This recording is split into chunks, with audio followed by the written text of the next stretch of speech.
Here's a 1994 American Girl magazine. This magazine started in 1992, so this is one of the earlier editions. You can see, looking through this, that there are quite a few differences from the first couple years of the magazine to the magazine that ended in 2019.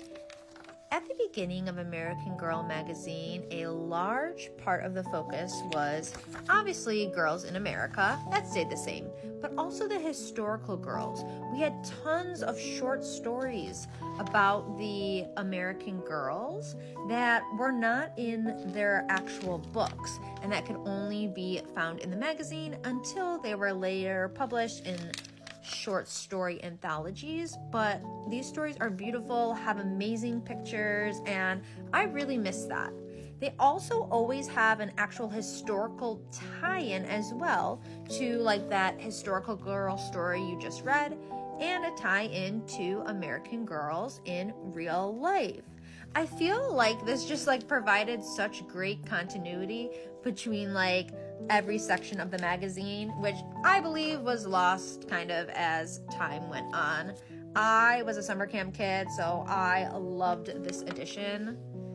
Obviously, we have the crafts. Those are probably my favorite part.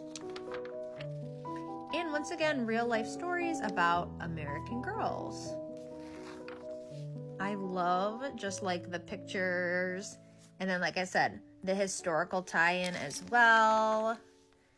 The history was always my favorite part of American Girl, Pleasant Company in general. I'm such a history nerd.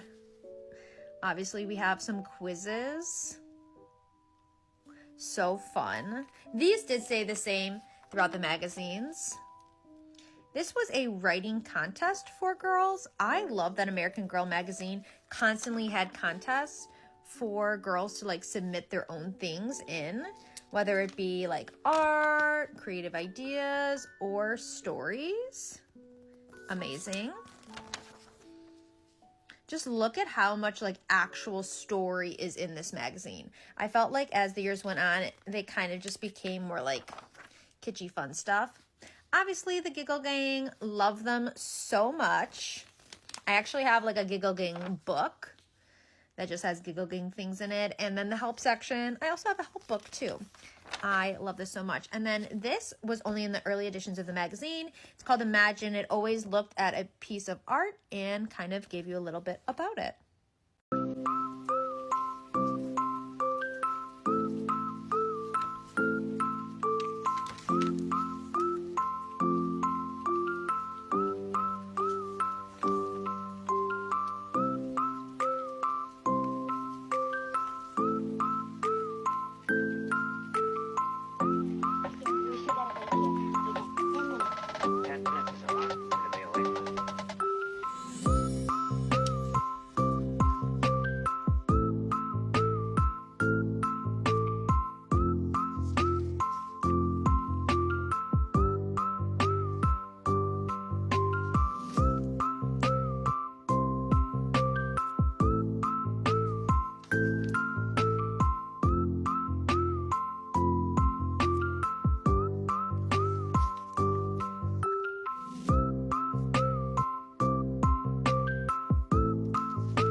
Let's walk through a 1994 American Girl magazine. The American Girl magazine started in 1992 and went all the way until 2019.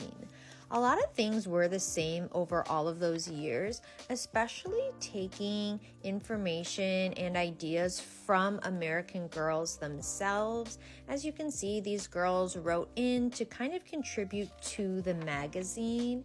We see a lot of that throughout the long American Girl history. Something that changed, though, is in the early versions of this magazine, there was a big focus on the historical girls found in the Pleasant Company line.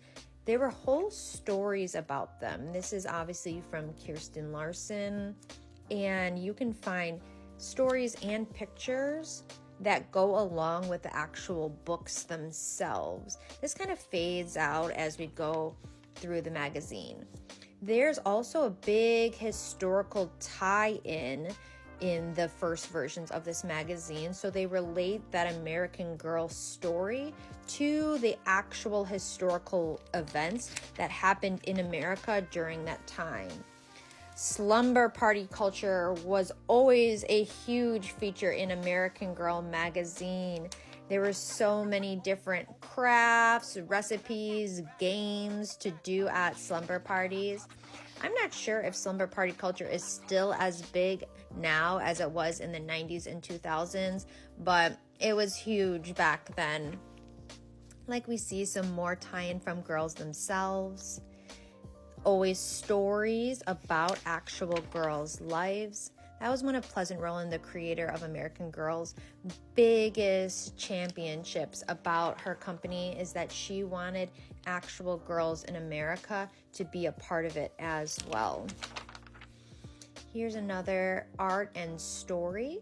This one does not have to relate to the American Girl characters itself, just kind of a short story. And this did kind of run through the entire history of American Girl magazine.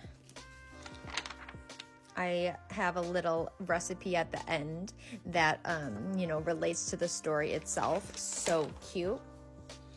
Crafts, which American Girl magazine is totally known for. There are different crafts and recipe. The Giggle Gang. This did kind of run through the magazine's history. Sometimes it was under different names, but they also had a book itself just for the Giggle Gang. And of course, the help section at the end. This is so iconic. This Imagine section happened at the beginning of the magazine's history and then faded out, but it looked at actual artwork. Enjoy!